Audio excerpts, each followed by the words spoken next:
നമസ്കാരം. ഞാനെപ്പോഴും മനുഷ്യൻ്റെ ദുരന്തങ്ങളെക്കുറിച്ച് പറയും. ഇന്ന് മനുഷ്യൻ അനുഭവിക്കുന്ന പലതിൻ്റെയും പിന്നിലേക്ക് രണ്ട് തലമുറ മുമ്പിലേക്ക് എടുത്താൽ ആ തലമുറയിലെ ദുരിതങ്ങളാണ് മൂന്നാം തലമുറ കൊണ്ടുണ്ടാകുക. രണ്ട് തലമുറ മുമ്പുണ്ടായ ആ മനുഷ്യൻ്റെ സ്വത്തുക്കൾ, അവൻ്റെ ജീവിതാനുഭവങ്ങൾ, അവൻ്റെ ജീവിത സമ്പാദ്യങ്ങൾ, അവനുണ്ടാക്കിയ എല്ലാ ഭൗതികമായ നേട്ടങ്ങൾ, അത് ആത്മീയതയിലാണെങ്കിലോ തന്നെ രണ്ട് തലമുറ മുമ്പുള്ളതാണ് നമ്മൾ ഏത് കാര്യത്തിലും പരിശോധിക്കേണ്ടത്. എന്ത് കാരണങ്ങൾ കൊണ്ടാണ് നമുക്ക് ഇപ്പോൾ ഇങ്ങനെ സംഭവിക്കുന്നത്? ഇപ്പോഴുണ്ടാകുന്ന ഞങ്ങളുടെ ദുരന്തത്തിന് കാരണം എന്താണ്? ഞങ്ങൾക്കുണ്ടായിരുന്ന സമ്പത്തെല്ലാം നശിച്ചു പോകുന്നതിന് കാരണം എന്താണ്? എന്തുകൊണ്ടാണ് കലാപങ്ങൾ ഉണ്ടാകുന്നത്? എന്താണ് സഹോദരങ്ങൾ തമ്മിൽ ഭീകരമായ വിഷയങ്ങൾ ഉണ്ടാകുന്നത്? ഒരുമിച്ച് ഒരു ചെടിയിൽ വളർന്നു വന്ന ഇതളുകൾ പോലെ ജീവിച്ചവർ പരസ്പരം ശത്രുക്കളായിട്ട് മാറുന്നവർ, ശത്രുക്കളോട് പോലും തോന്നാവുന്നതിനേക്കാൾ 100 ഇരട്ടി പകയുണ്ടാകുന്നത്, പരസ്പരം വെട്ടിവീഴ്ത്താൻ ആഗ്രഹിക്കുന്നത്, ഒരു ഗർഭപാത്രത്തിൽ ജനിച്ച സഹോദരങ്ങൾ തന്നെ പരസ്പരം ഭീകരമായി കീരിയും പാമ്പും പോലെ പടവെട്ടുന്നത്, സ്വത്തിനു വേണ്ടിയിട്ട് അലറിക്കരയുന്നത്, സ്വത്തിനു വേണ്ടി കോടതി വ്യവഹാരങ്ങൾ ചെയ്യുന്നത്, ഇതൊക്കെ നമ്മൾ ചിന്തിക്കുമ്പോൾ നമുക്ക് മനസ്സിലാകുന്നൊരു സത്യം, ഞാൻ മനസ്സിലാക്കിയ ഒരു സത്യം, നമുക്ക് യഥാർത്ഥത്തിൽ ഉണ്ടാകുന്ന സ്വത്തിൻ്റെ അവകാശങ്ങളൊക്കെ തന്നെ സത്യസന്ധമല്ലായിരുന്നു എങ്കിൽ, ഭൗതികമായി നീ അനുഭവിക്കാനുള്ളതല്ലെങ്കിൽ നിൻ്റെ മൂന്നാം തലമുറയ്ക്ക് നാശം സംഭവിക്കും. അത് ആരോഗ്യപരമായും സാമ്പത്തികപരമായും ഒക്കെ ഉണ്ടാകും. അനുഭവങ്ങൾ അങ്ങനെയാണ്, കഥയല്ല, ഒരു അനുഭവമാണ്. ഒരാൾ നമ്മുടെ കേരളം ഭരിച്ചിരുന്ന ഒരു മന്ത്രി, ആ മന്ത്രിക്ക് അധികാരവും ആഠ്യത്വവും തറവാട് മഹിമയും ആഡംബരവും എല്ലാം ഉണ്ട്. ഒന്നിനും ഒരു കുറവില്ല. ഇഷ്ടം പോലെ ഭൂസ്വത്തുക്കളുണ്ട്. ഇത് ഞാനൊരു പറഞ്ഞു കേട്ട കഥ മാത്രമല്ല, ഒരു അനുഭവ കഥയുടെ ബാക്കിയാണ്.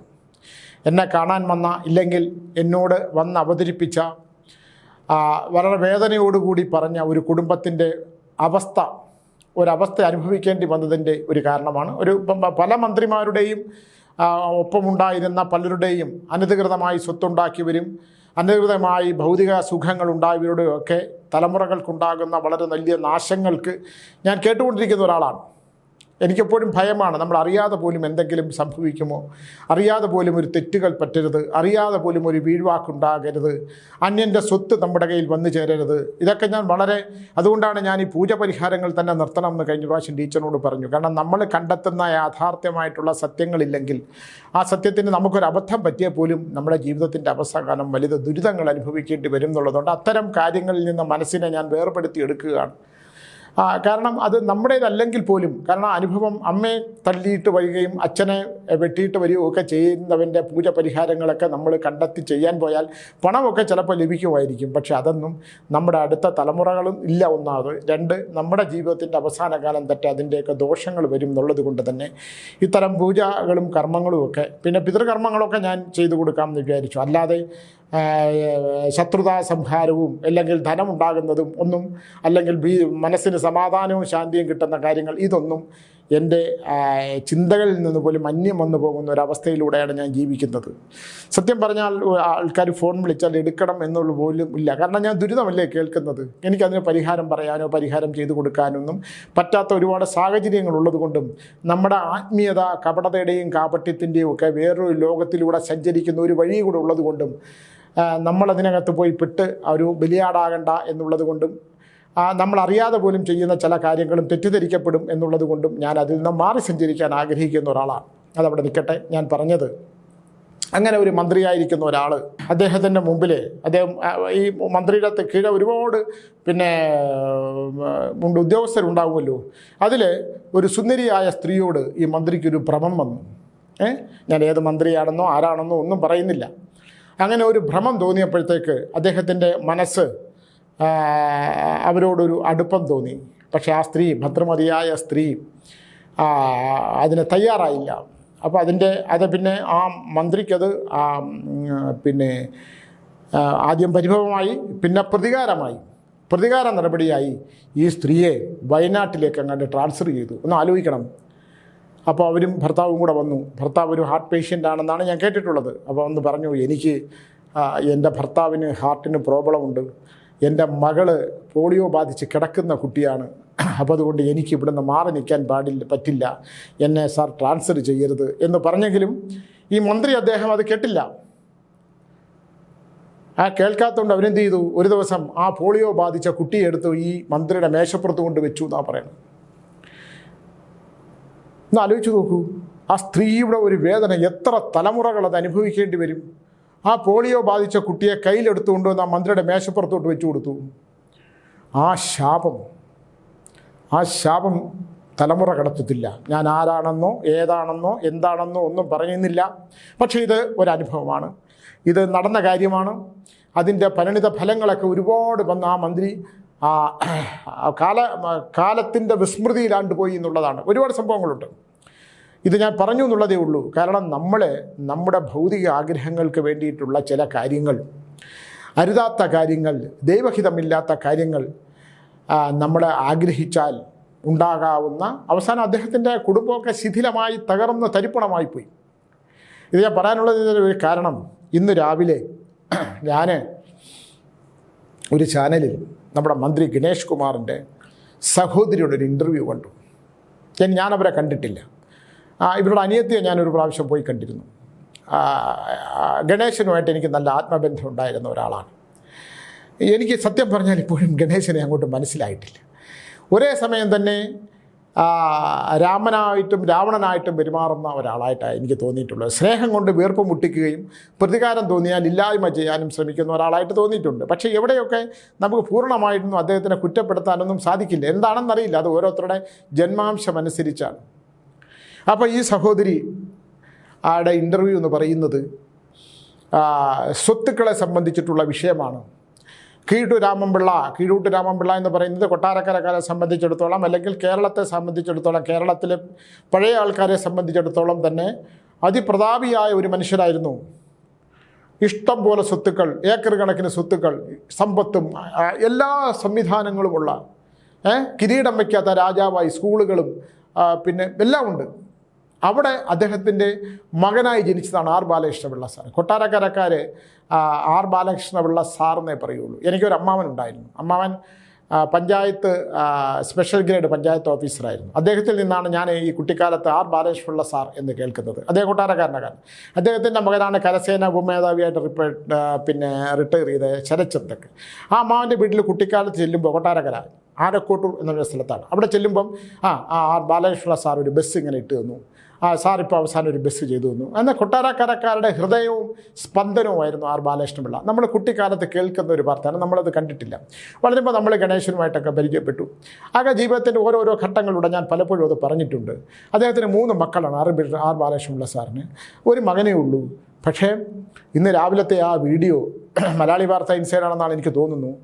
ആ മൂത്ത സഹോദരി പറഞ്ഞ വാക്കുകൾ, പ്രമാണവും ഭൂമിയും കേസും കോടതിയും വഴക്കും, അച്ഛൻ അവസാനം തടവിലായിരുന്നു എന്നും അദ്ദേഹം ജോലിക്കാരുടെ മുറിയിലായിരുന്നു എന്നും അദ്ദേഹത്തിൻ്റെ ചെക്കുകളൊക്കെ ഒപ്പിട്ട് കൂടെ നിന്ന ആൾക്കാർ തങ്കപ്പൻപിള്ള എന്ന് പറയുന്നവരോ വേറെ ആരാണ്ടൊക്കെ ഉള്ള ഗോപാലകൃഷ്ണൻ എന്നൊക്കെ പറയുന്നവരൊക്കെ പറ്റിച്ചുകൊണ്ട് പോയി എന്നും, ഇതൊക്കെ എന്തുകൊണ്ടാണ് സംഭവിക്കുന്നതെന്ന് ഞാനിങ്ങനെ ആലോചിക്കുകയാണ്.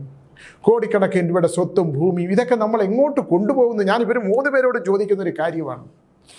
3 പേരോടും ചോദിക്കുന്നതാണ്. ആർ ബാലകൃഷ്ണപിള്ള സാറിൻ്റെ 2 പെൺമക്കളോടും മകനോടും ഞാൻ ചോദിക്കുന്നൊരു ചോദ്യമുണ്ട്. നമ്മൾ ഈ ഭൂമിയിൽ നിന്ന് പോകുമ്പോൾ നമ്മൾ ഈ ശരീരം പോലെ ഇവിടെ ഇട്ടിട്ടേ പോകുള്ളൂ. നമ്മൾ ആർക്ക് വേണ്ടി സമ്പാദിക്കുന്നു? ഒഴിഞ്ഞ വയറ് കഴിക്കാൻ, ഭക്ഷണം കഴിച്ചാൽ വയറ് നിറയും. നല്ല വിയർപ്പുണ്ടെങ്കിൽ, നല്ല വിയർക്കുന്നുണ്ടെങ്കിൽ AC മുറിയിൽ കിടന്നാൽ നമുക്ക് ശാന്തമായി, നമുക്ക് കുറേ ശീതളമായിട്ടുള്ള കാറ്റ് കിട്ടും, നമുക്ക് പൂർണ്ണമാവും. തലവേദന വന്നാൽ മരുന്ന് കഴിക്കാം, ഇതെല്ലാം നമുക്ക് കഴിക്കാം. എല്ലാം നമുക്ക് തൃപ്തിയാവുമ്പോൾ മാത്രമാണ് ജീവിതമുണ്ടാകുന്നത്.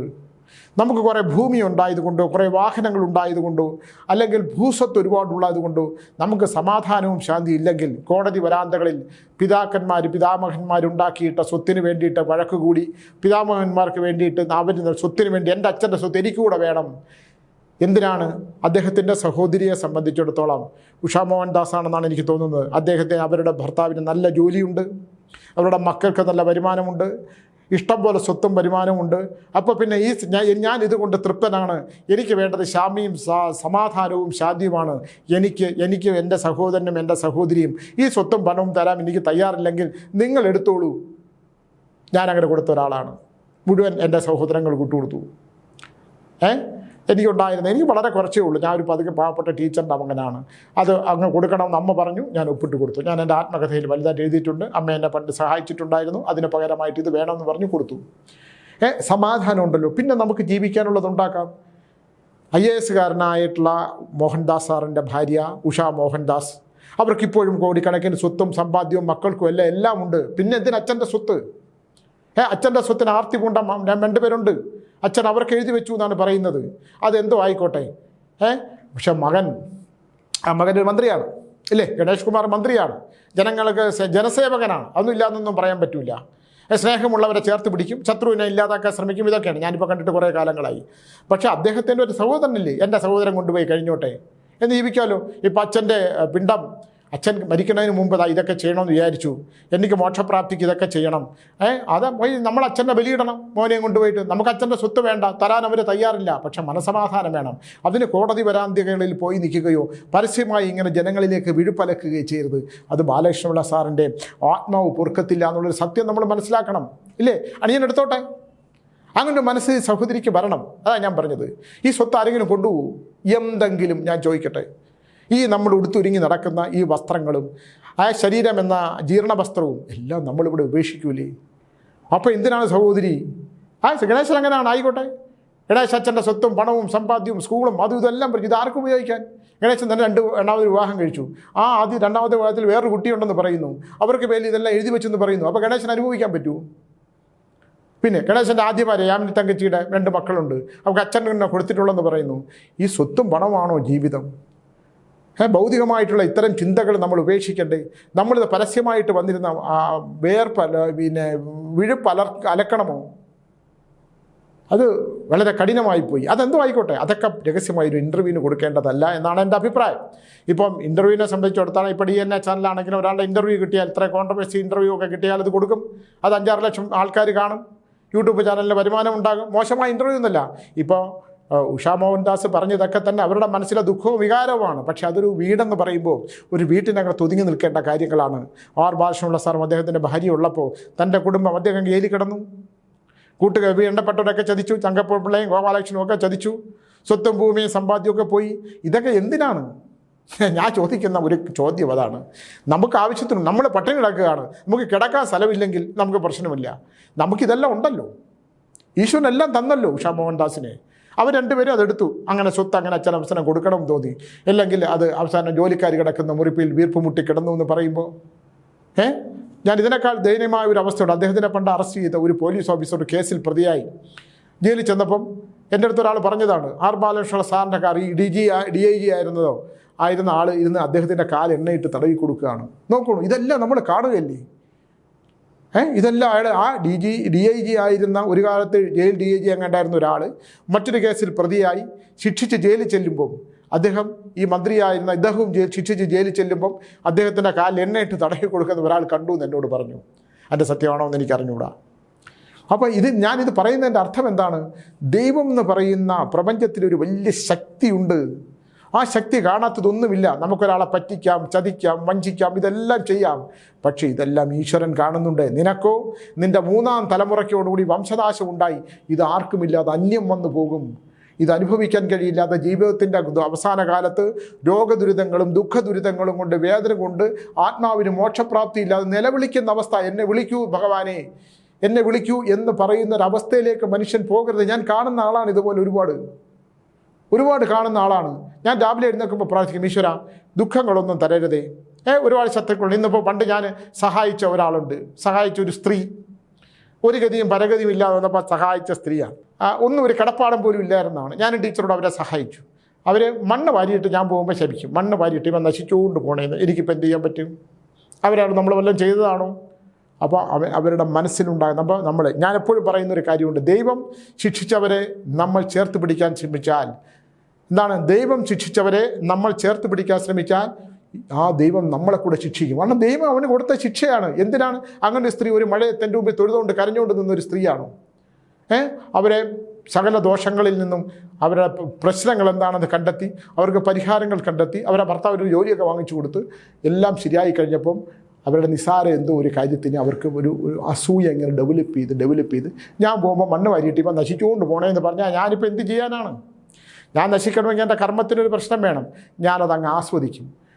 അസ്ത്രങ്ങളെ പൂമാലകളായിട്ട് സ്വീകരിക്കാനുള്ള മനസ്സാണ് നമുക്ക് വേണ്ടത്. എനിക്ക് പ്രത്യേക ഉപാസകനാണ് ഞാൻ. കഠിനമായ ശത്രു സംഹാരം നന്നായിട്ട് ചെയ്യാൻ അറിയാവുന്ന ഒരാളാണ്. പക്ഷേ ഒരു പൂ പോലും നമ്മൾ നുള്ളിയിടരുത്. ആര് ശത്രുവിനെ നശിപ്പിക്കാൻ ശ്രമിച്ചാലും ആരാഭിചാരം ചെയ്താലും തിരിച്ചടിക്കും. കാരണം അത് ദൈവം കൊടുത്തിട്ടുണ്ട്. നീ ഇങ്ങനെ ജനിച്ച് നിന്നെ സഹായിക്കുന്ന ആളിനെ നീ ഇങ്ങനെ ചെയ്യണം എന്ന് എഴുതിയിട്ടുണ്ട്.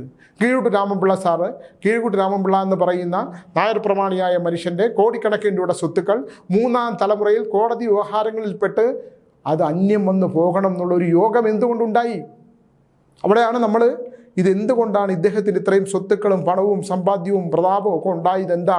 എന്തുകൊണ്ടാണ് അദ്ദേഹത്തിൻ്റെ മക്കൾ തമ്മിൽ അടിക്കുന്ന കണ്ട് മനോദുരിതപ്പെട്ട് മനോദുഃഖമുണ്ടായി കാരാഗ്രഹവാസം അനുഭവിച്ച് നമ്മൾ ഇതെല്ലാം അനുഭവിക്കേണ്ടി വന്നു? അവസാനം ഭാര്യയും മരിച്ചു, സ്നേഹനിധിയായ ആ അമ്മയും മരിച്ച്, ഒറ്റയ്ക്ക് കൈപിറച്ച് ഓർമ്മകളില്ലാതെ സ്വന്തം മകൻ പോലാണ്, തൻ്റെ മകനാണ് ഏറ്റവും വലിയ ശത്രു, അവനെ രാഷ്ട്രീയത്തിൽ കൊണ്ടുവന്നതാണ് എൻ്റെ ഏറ്റവും വലിയ പ്രശ്നം, അവനാണ് എൻ്റെ ഏറ്റവും വലിയ ശത്രു, അങ്ങനെ തെറ്റേ ഞാൻ ചെയ്തിട്ടുള്ളൂ എന്ന് വിലപിച്ച് സ്വയം ദുഃഖിച്ച് ഒന്ന് ആലോചിച്ച് നോക്കൂ.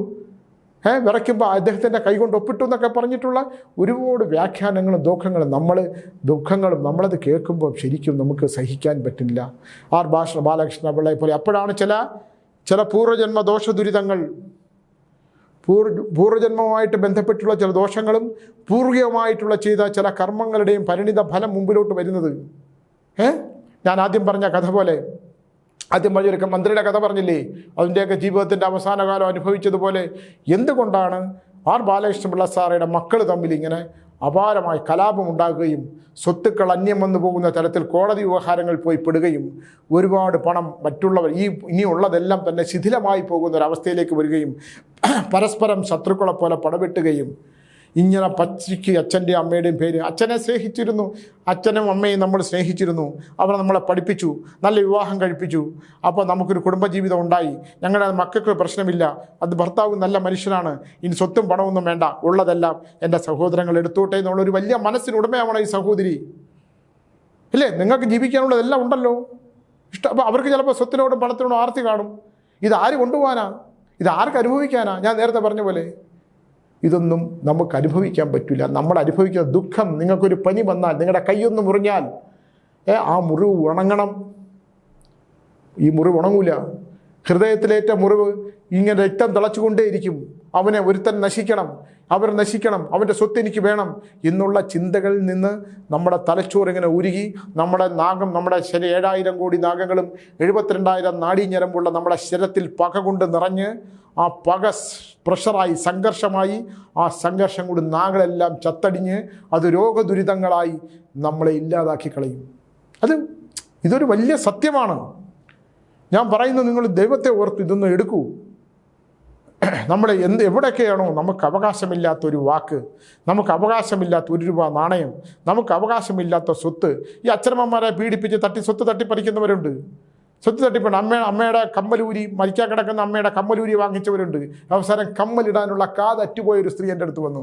കാത് എങ്ങനെ അറ്റുപോയി എന്ന് ഞാൻ ചോദിച്ചു. കാത് ഈ താഴോട്ടുള്ള അറ്റില്ല, അത് മുറിഞ്ഞു പോയി. അപ്പോൾ പറഞ്ഞത് മകൻ തല്ലിയതാണ്. അമ്മയുടെ കമ്മൽ ഊരി വാങ്ങിച്ച് കലാപം ഉണ്ടാക്കി അമ്മയുടെ കമ്മൽ വലിച്ചെടുത്തപ്പം അമ്മയുടെ കാത് പോയി. ഇവരുടെ കാത് മകൻ അറുത്ത് കളഞ്ഞു. എൻ്റെ അടുത്ത് കാണാൻ വന്നിരുന്നു എന്നെ. അപ്പോൾ എന്തുകൊണ്ട് ഇങ്ങനെ പോയി എന്ന് ചോദിച്ചപ്പം മകൻ ഇങ്ങനെ ഒരു പരമ്പരയുണ്ട്. അതുകൊണ്ട് കീഴൂട്ട് രാമൻപിള്ള എന്ന് പറയുന്ന അതിപ്രമാണിയും പ്രതാപിയുമായിരുന്ന ഒരു മനുഷ്യൻ്റെ 3ാം തലമുറയുടെ മക്കൾ തമ്മിൽ ഭീകരമായ തല്ലുണ്ടാക്കുകയും കോടതി വരാന്തകളിൽ കയറി നിൽക്കുകയും പരസ്പരം ചെളിവാരി എറിയുകയും ഒക്കെ ചെയ്ത് 1 സെൻറ്റ് ഭൂമി പോലും ഞാൻ തരില്ല, അച്ഛൻ്റെ ചിതാഭസ്മത്തിൽ നമസ്കരിക്കാൻ സമ്മതിക്കില്ല എന്ന് ആലോചിച്ച് നോക്കൂ. ഒരു വലിയ മനുഷ്യൻ, ബാലകൃഷ്ണപിള്ള എന്ന് പറയുന്ന അതികായകനായ ഒരു മനുഷ്യൻ, രാഷ്ട്രീയത്തിനും ദേശത്തും പ്രതാപിയായി ജീവിച്ചൊരു മനുഷ്യൻ അവസാനം സംഘർഷങ്ങൾ കൊണ്ട് ദുഃഖദുരിതങ്ങൾ കൊണ്ട് മനസമാധാനവും ശാന്തിയുമില്ലാതെ ജോലിക്കാരുടെ കിടക്കുന്ന മുറിയിൽ കിടക്കുക, നടക്കാൻ വയ്യാതിരിക്കുക. നല്ല ഭക്ഷണം കഴിച്ചിട്ടുള്ളതെന്ന് നമുക്കറിയത്തില്ല. അദ്ദേഹത്തിന് ജയിലിൽ നിന്നൊക്കെ വന്നതിന് ശേഷം അദ്ദേഹം വളരെ നിരാശനായിരുന്നു എന്നാണ് പറയുന്നത്. അങ്ങനെ ഉണ്ടാക്കിയ അദ്ദേഹത്തിൻ്റെ പിതാവ് ഉണ്ടാക്കിയ സ്വത്ത് സത്യസന്ധമാണെങ്കിൽ 3ാം തലമുറയിൽ ഇത് സംഭവിക്കുമോ? ഇനി ഞാൻ നേരത്തെ പറഞ്ഞതുപോലെ ആ സഹോദരി, അമ്മ മരിച്ചു കഴിഞ്ഞാൽ, അച്ഛനും അമ്മയും മരിച്ചു കഴിഞ്ഞാൽ മൂത്ത സഹോദരി ആയിരിക്കണം അമ്മയുടെ സ്ഥാനത്ത്. അദ്ദേഹത്തെ നശിപ്പിക്കാനല്ല ശ്രമിക്കേണ്ടത്. ഇപ്പോൾ ഗണേശൻ അങ്ങനെ ആയിക്കോട്ടെ, ഗണേശൻ ചിലപ്പോൾ അങ്ങനെ ആയിരിക്കും. ഗണേശന് സ്വത്തിനോടും ഭൂമിയോടും പണത്തിനോടും ഈ അധികാരവും സ്കൂളും സമ്പത്തും എല്ലാം കെട്ടിടങ്ങളും എല്ലാം അദ്ദേഹത്തിൻ്റെ തന്നെ ആയിരിക്കും. പക്ഷെ അദ്ദേഹത്തിന് അത് അനുഭവിക്കാൻ പറ്റണമെന്നുണ്ടോ? ഇല്ലേ? അദ്ദേഹത്തിൻ്റെ ആദ്യ ഭാര്യയിൽ 2 മക്കൾ, അത് കഴിഞ്ഞ് ഇപ്പോൾ കല്യാണം കഴിച്ച ഭാര്യയിൽ മറ്റാർക്കോ ജനിച്ചൊരു കുട്ടി, ഇതെല്ലാം പലർക്കായിട്ട് പോവുമല്ലേ?